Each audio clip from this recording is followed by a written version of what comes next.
ampalalao aho izay lalana tokony alehako. Ampalalao aho izay lalana tokony alehako.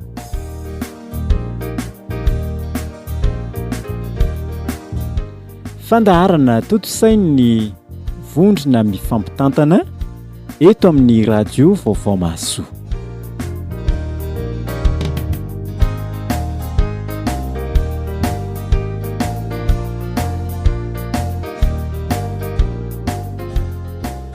Ry havako malala izay manaraka sy miaino izao onjam-peo ny radio Vaovao Mahasoa izao. Fifaliana anay ny manolotra ny fiarabana sy ny firarian-tsoa ho antsika rehetra, ka dia manonona ny fiadanan'i Jesoa Kristy sy ny fahasoavany ho aminao sy ny ankonanao mandrakariva izahay. Hivavaka isika, hisoranay anao Andriamanitra ny fitiavanao sy ny famindraponao, dia mbola nomezanao ity fotoana ity ahafahanay miombona amin'ny fandinihana sy ny fianarana ny teninao mba ahafantaranay izay lalana tokony hizoranay sy hiainanay amin'izao andronay sisa izao. Mangataka izay mamindrafo aminay ary mamelana rehefa tena tsy miendrika izahay. Avaozy ny fonay, avaozy ny fanahinay ao anatinay mba ho mendrika ny voninahitrao sy ny hatsaranao izahay sy ny fahamarinanao. Dia mangataka ihany koa izay ny fanahinao masina no ataovy ao anatinay, ka dia hanolontsaina ny mpanomponao sy hanendry ny lela mpanomponao ianao ahafahana mampita ny hafatra ho amin'ny mpiaino. Dia ny mpiaino rehetra feno ny fanahinao masina ihany koa ahafahana maharitra sy makatoa ny teninao mandrakariva. Izany no angatahanay amin'ny anaranao Jesoa Kristy. Amen. Ny fandarana mpalalao azy lalana tokony alehako no rahantsika ary zokiriry no manolotra azy. Dia hojerentsika ny tenin'Andriamanitra ao amin'ny Jaona toko 9. Filazan'ny tsara ny soratra amin'ny Jaona toko 9 ny 9:1-3 ka hatramin'ny 9:9-3. Jaona toko 9 9:1-3 ka hatramin'ny 1:3. Jereo ny baibolinao raha misy baiboly ianao ka afaka mijery dia hiara-mamaky izany isika amin'ny anaran'i Jesoa. Dia io Jesoa tamin'ny jiosy izay nino azy: raha maharitra mitenika ianareo dia ho mpianatra tokoa, ka ny marina afaka anareo tsy ho andefo. Ary ireo dia namaly azy ka nanao hoe: taranaki Abrahama izay fa tsy mba handevon'ny olona hatrizay ela izay. Ka nahoana no ataonao hoe ho afaka tokoa ianareo? Jesosy namaly azy hoe: lazaiko aminareo marina dia marina tokoa, fa izay rehetra manota dia handevon'ny ny ota. Fa ny andefy tsy mitoetra ho hatrany mandrakariva, fa ny zanaka no mitoetra mandrakariva. Koa raha ny zanaka no afaka, dia ho afaka tokoa ianareo. Ray masina, manamasinana amin'ny fahamarinana. Ny teninao no fahamarinana. Amen. Ity tenin'Andriamanitra ity efa noresantsika foana ary tsy voaela fa voaingana ny resantsika azy. Fa misy antony dia averintsika izy androany satria misy namantsika izay nandefa SMS taty aminay mitaraina sy mangataka vavaka sy mangataka torohevitra satria afatotry ny karazana toetra ratsy maro samihafa, andevozin'ny toetra ratsy sy ny filana maro samihafa izay notantarainy taty aminay, ary milaza izy fa tena te ho afaka amin'izany fa tsy mety afaka. Milazaiko anao aloha hoe inona ilay toetra fa tsy mampanina no milaza azy. Ny milaza ny anaran'olona no tsy azontsika atao eto fa milazaintsika ilay toetra izao no teneniny. Zaho hozy izy mbola tsy ampy-taona. Mbola tsy ampy-taona hono izy.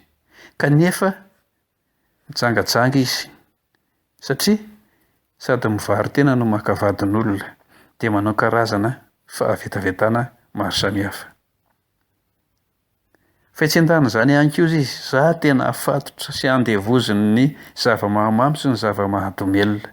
Rehefa karazana zava-mahamamy dia sotroko daholo izy. Rehefa karazana zavatra misy alikaola. Ary ny karazana zava-mahadomelina maromaro dia efa nohangy sy noraisiko daholo. ny sigara, ny rongony, hatramin'ny cocaïne sy ny héroïne. Mamatotra azy ny zavatra rehetra izany ozy.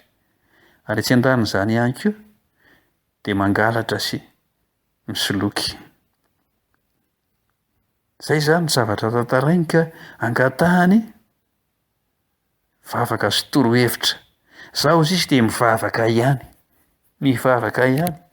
Tsy teneniko eto ny anaran'ilay fiangonana nivavahany. Ivavahany izany fa lazay moa ilay izy fa tsy teneniko ilay izy. Ka inona no tokony ataoko a? Inona ny torohevitra omenareo mba hahafahako amindreo?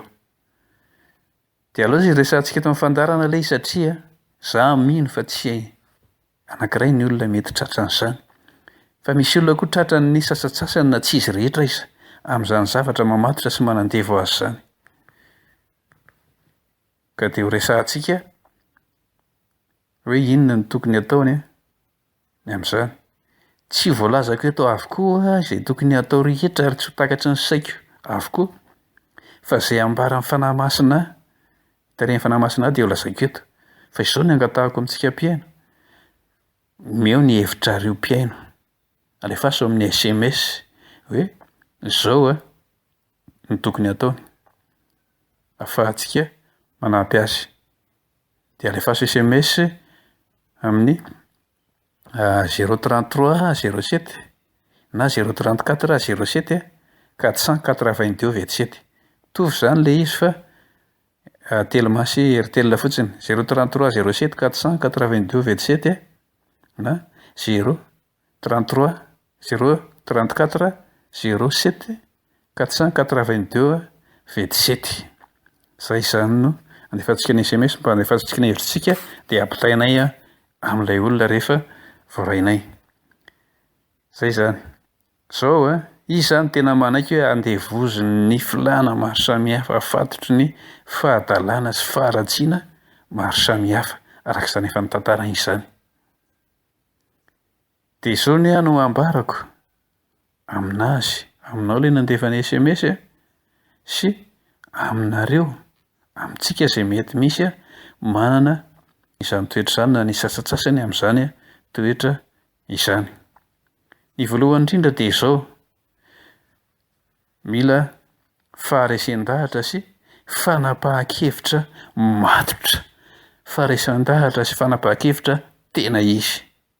Hoe tena tapa-kevitra fa hiala amin'izany zavatra izany.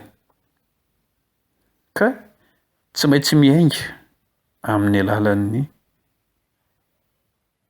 fandraisana sy fanekena, fanavaozana ny fanoloran-tena tena anompo an' Jesosy Kristy, tena hankatoa an' Jesosy Kristy, tena hanao ny sitrapon'Andriamanitra. Zay. Mila mieritreritra ianao ve tena kristianina marina? Ianao ilay milaza manko hoe izay mivavaka ihany amin'ny fiangonana izao. Fa tena mila tena mieritreritra hoe tena nanolo tena marina ho an'i Jesosy Kristy ve ianao? Ary tena resy lahatra marina ve? Tena mino an'i Jesosy Kristy marina ve ianao? Ka raha mino azy ianao dia izao, raha tena resy lahatra ianao dia izao. Manomboka izao izay zavatra tsy tian'i Jesosy Kristy tsy maintsy hajanonao daholo. Andraisanao fanapahan-kevitra entitra sy tena izy avy hatrany hoe tsy mila intsony ary tsy hanao intsony. Eritrereto hoe zavatra maharikoriko sy mahatsiravina ny zavatra izay nataonao ka tsy hiverenana ho intsony. Eritrereto tsara fa Andriamanitra no milaza fa ahavetavetahany ao mason'Andriamanitra sy manao an'izany zavatra nataonao izany. Ary tsy fanaon'ny kristianina, tsy fanaon'ny olona mivavaka, fa fanaon'ny jentilisa, fanaon'ny olona mpaniratsira an'Andriamanitra sy mpaniratsira ny tenin'Andriamanitra sy mpaniratsira ny voninahitr'Andriamanitra no manao an'izany. Izany hoe voalohany indrindra dia izao, tonga dia eritrereto anatin'ny sainao hoe mahatsiravina sy maharikoriko ilay zavatra izay mamatotra anao sy mangeja anao noho izany tsy maintsy misaraka aminy ianao, tsy maintsy miala aminy ianao dia miova amin'ny lalakafa mifanohitra amin'izay.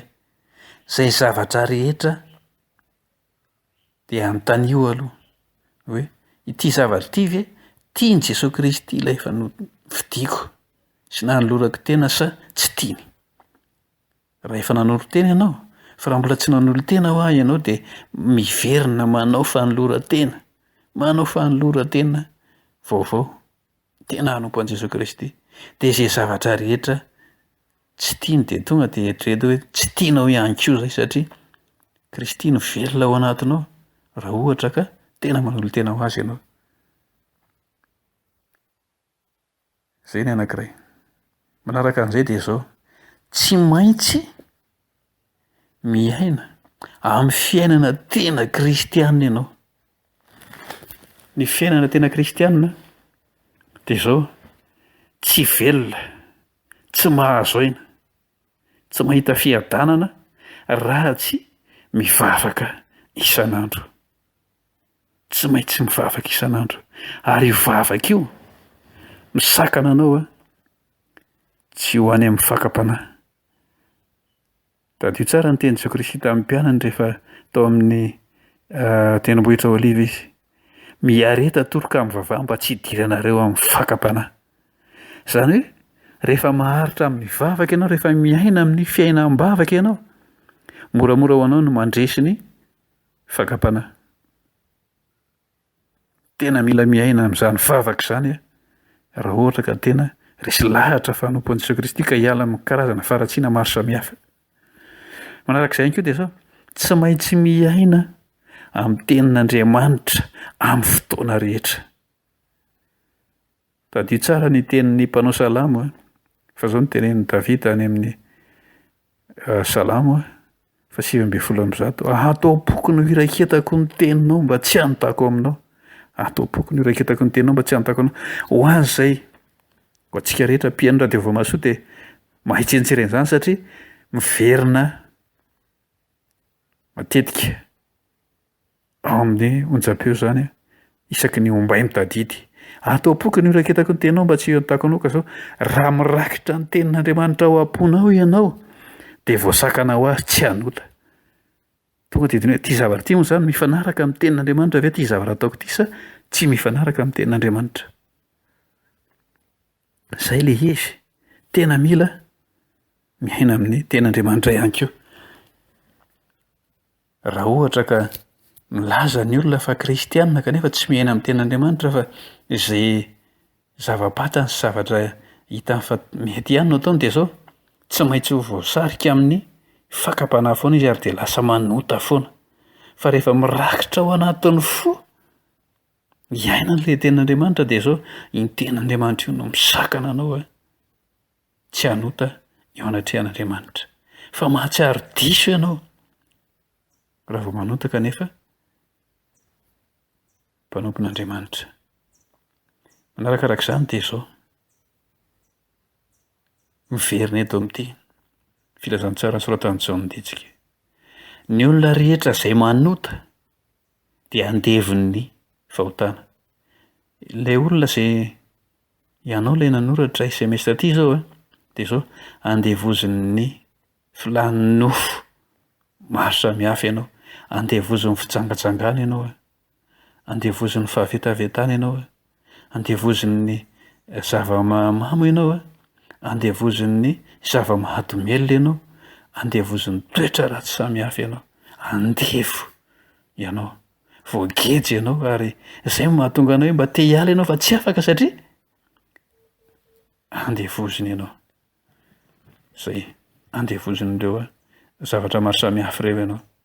Ka izao jereo tsara ny andininy fa 1:30.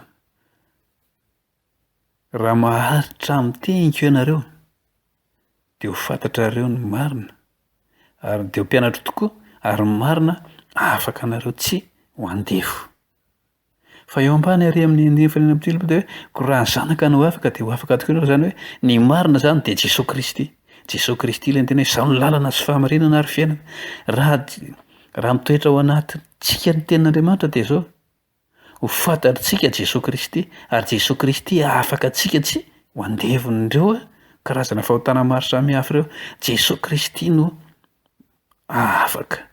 Rehefa izy no manafaka dia tena afaka, fa mety misy ny olona mahita hevitra atseroa ahafahana amin'ireny kanefa miverimberina eo foana satria tsy tena mahafaka ireny, fa Jesosy Kristy no tena mahafaka antsika amin'ireny karazana fahotana maro samihafa ireny. Raha ny zanaka no afaka dia ho afaka tokoa ianareo. Zany hoe raha Jesosy Kristy zany no ianteranao, afaka anao amin'izany dia ho afaka ianao. Ny ahafantaranao an'izany ange dia tsy maintsy ao anatin'ny tenin'Andriamanitra ihany no ahafantaranao hoe Jesosy Kristy no mahafaka anao, satria lazainy tsara hoe raha maharitra amin'ny teniko ianareo e. Ny tenin'Andriamanitra zany hoe raha miaina amin'ny tenin'Andriamanitra isika dia ho fantatritsika ny marina, dia ny marina no afaka antsika tsy ho andevo. Tena manan-devo, tena mangeja ny zava-mamamy sy zava-mahadomelina sy ny karazana fitsangajangana sy fahavitavintana maro samihafa io. Ary tsy izay ihany fa rehefa karazana fahotana dia manan-devo sy mangeja daholo ireny ka sarotra miala aminy. Izay no mahatonga ilay olona miteny hoe izaho anie mba te hiala fa tsy afaka e. Te hitomany hono izy, mampitomany no mandinika ny fiainany araka ny voalazany, kanefa izy tsy mety afaka ihany. Satria mitehatra amin'ny herin'ny tenany, na mitehatra amin'ny torohevitry ny olona sasatsasany, na mitehatra amin'ny zavatra hafa izay tsy fantatra hoe inona moa mahatonga azy tsy afaka. Fa raha mitehatra amin'ny Jesosy Kristy, raha mino izany ianao dia tena vitanao tokoa ny voninahitr'Andriamanitra fa ho afaka ianao. Ary manarakarak'izany dia izao, matetika no mahatonga ny olona tafalatsaka sy tafaroboka amin'ireny karazana toetra maro samihafa izay tsy mifanaraka amin'ny sitrapon'Andriamanitra ireny dia avy amin'ny namana. Ny namana no mifampitaona sy mifampitarika dia lasa tafaroboka sy afatotra ireny karazan-javatra samihafa izay tsy tokony atao ireny. Ka rehefa tapa-kevitra ianao, rehefa nanapa-kevitra ianao hoe hiala amin'izany zavatra izany dia tsy maintsy koa ianao misaraka amin'ireo namana izay miara-miombona aminao amin'izany. Tsy maintsy manapa-kevitra ianao dia manaraka ny tenin'Andriamanitra hoe aza miombonota amin'ny sasany, aza manaiky asiana zioka tsy atonina anareo hikambananareo amin'ny tsy mino. Tsy maintsy manalavitra ireo olona izay mbola voafatotra izany ianao. Tsy maintsy mihataka amin'ireo namanao izay manao izany karazana fahotana izany ianao. Satria tsy afaka anao mihitsy mbola fiarahana amin'izy ireo. Be dia be ny olona no miresaka, afaka misigara izy herinandro, iray volana, roa volana na ohatr'izany, fa vao mahain'olona, mahita olona mifoka sigara mahay ny fofona sigara dia te hifoka sigara mafy dia mafy ary dia miverina mifoka sigara indray. Ohatr'izany. Raha vao mahita ilay olona niaraka nijangajanga taminao ianao dia tsy mahazaka, fa mahatsiaro ilay fafinaretan'ny nofo, ilay filan'ny nofo dia tsy mahazaka, dia lasa miverina amin'izany ihany indray. Ka tsy maintsy ianao miova tanteraka, manavao ny namana ho namanao tanteraka ianao. Namana tsara voalohany indrindra dia Jesosy Kristy. Ny hirantsika dia izao, Jesosy sakaizanay, Jesosy anay, manana izahay, Jesosy anay. Jesosy aloha no tena namana voalohany indrindra, tena sakaiza voalohany, tsara indrindra. Jesosy afaka mitantana anao amin'ny fahamarinana sy ny marina rehetra, amin'ny fahatsarana mandritra ny fiainanao. Fa ny namanao matetika mitondra anao mivily. Ary rehefa Jesosy no namanao dia izao, dinihiko izay namanao ankoatran'i Jesosy Kristy hoe naman' Jesosy ve sa tsy naman' Jesosy. Raha naman' Jesosy izy dia ikeo ho namanao. Misy mpihira maromaro izay maneho an'izany. Ohatra hoe ny Lekoazady miteny hoe raha tsy manaiky ho fehezin' Jesosy ianao dia adinoy ny amiko. Ny ampifety io dia miteny hoe raha mbola tsy an' Jesosy ianao dia azafady. Ka izay ilay izy, ny namanao izany dia tokony ho namanao resy lahatra anompo anara-dia an' Jesosy Kristy ihany koa. Lasa miova izany ianao, miova ny fiainanao hoe izay namanao taloha rehetrarehetra taminao nanao an'io karazana fahadalàna rehetra io taminao mbola vao fatotra dia tsy namanao intsony izao. Taminao mbola andevy dia hafa ny namanao fa rehefa olona afaka ianao dia hafa ny namanao. Raha te ho afaka ianao dia tsy maintsy izay no eritreretinao. Manarakarak'izany dia izao, mila manao dingana hita maso ihany koa ianao, manatona mpanompon'Andriamanitra izay tena azo antoka fa mpanompon'Andriamanitra afaka hifampitantana anao sy hanampy anao amin'izany. Afaka atao ohatra mamonjy any amin'ny toby misy fivoazana dia mangataka ny anaovan'ny mpanompon'Andriamanitra amin'ny mpiandry asa dia mangataka torohevitra. Misy ihany koa efa maromaro ny fiangonana manana ireny atao hoe fitoeram-piainoana ireny. Ny fiangonana FJKM satsasany efa manana, ny fiangonana Loterana satsasany efa manana, misy koa ny fiangonana Adventista efa manana, misy fiangonana maromaro efa manana an'ireny. Dia manatona an'ireny ianao maka torohevitra dia ireny mpanompon'Andriamanitra ihany koa mahafantatra izay tokony ataonao. Tsy mila henatra, tsy mila hena maso fa mila fanetretena, mila manetry tena ianao dia manatona an'ireny mpanompon'Andriamanitra sy ireny toby ireny.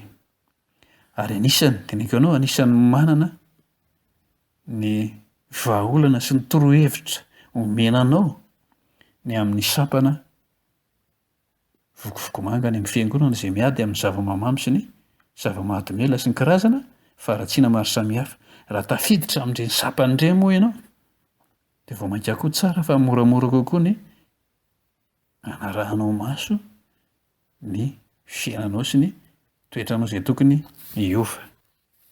Izany no anisan'ny torohevitra izay ambarantsika mba hahafahantsika manaraka ny fiainana tsara lavitra noho ilay fiainana izay iainantsika ao anatin'ilay toetra mahatsiravina sy marikoriko izay tarainantsika.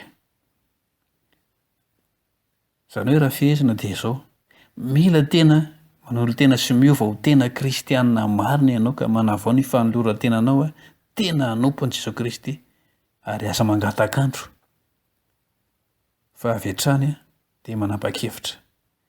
Ny fangatanandro tena tsy mety. Misy ny olona dia milaza hoe tsy vitako ny miala amin'ity avy hatrany fa hialako tsikelikely ity. Eritrereto tsara, ianao andevo ny fahotana ianao ka ianao ve hiala tsikelikely ho afaka avy ianao? Tsy afaka ianao. Mitovy amin'ny olona marary ihany koa ianao.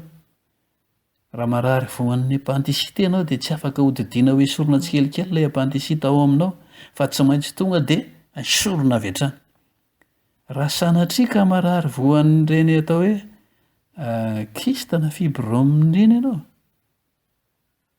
dia tsy afaka ny hoe alao esorina tsikelikely ilay izy fa tonga dia avy hatrany dia esorina avokoa. Ka aza miditra amin'izany hoe miala tsikelikely izany fa eo no eo ny fanapa-kevitra. Satria manko tsy fantatra ihany koa ny lahatr'Andriamanitra hoe roviana ianao no faty. Tonga dia nitsorina mihitsy hoe roviana ianao no faty. Ka raha ianao miala tsikelikely mbola tsy afaka tanteraka no sanatria ka maty ianao. Amin'ny maha olombelona moa dia atao hoe sanatria izany. Fa amin'ny maha kristianina zara aza ny tompo maka-tsika ialantsika amin'ity tany feno faharatsiana sy feno fahasahiranana sy fangirifiriny ity. Ka noho izany dia izao manapa-kevitra avy hatrany. Dia manapa-kevitra avy hatrany miala amin'ny naman-dratsy maro isan-karazany.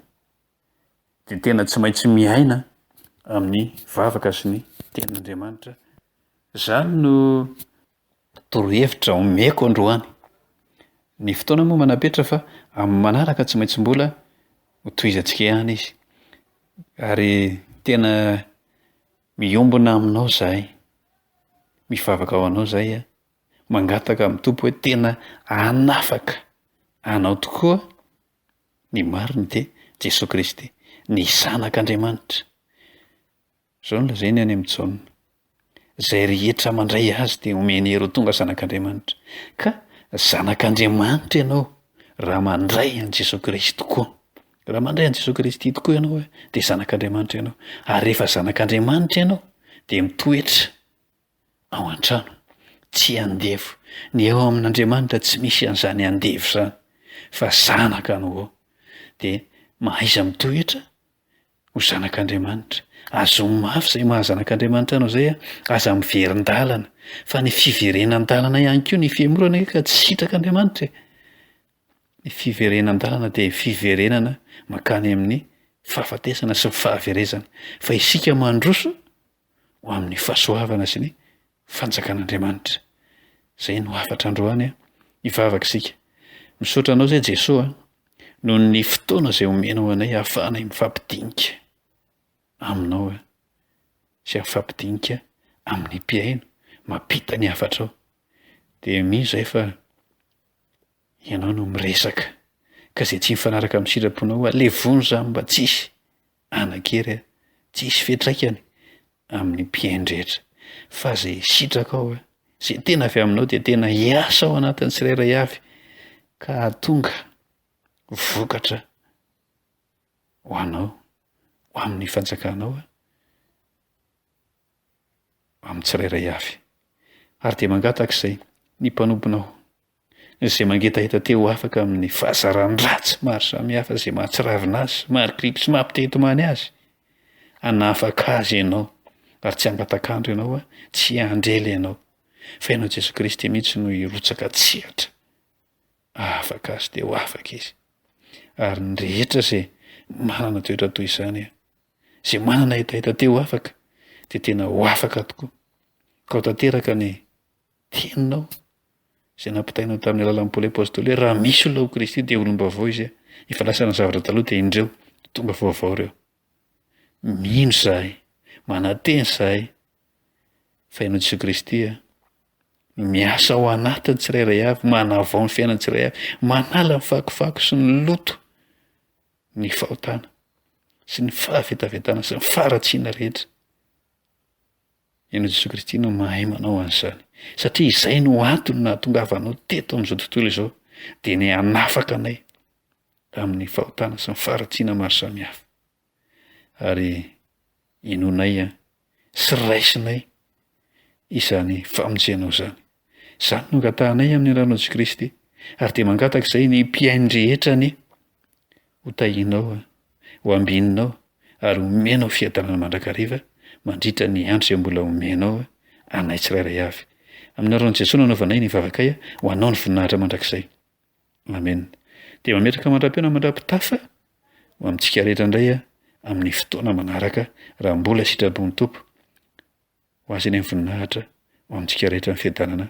Amen.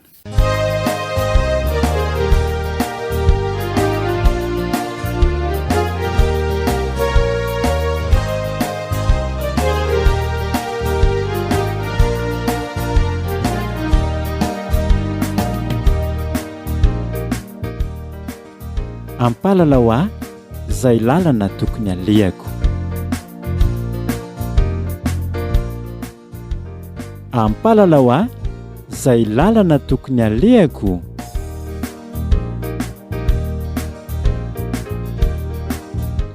Fandaharana toto-sainy vondrona mifampitantana eto amin'ny radio Vaovao Mahasoa.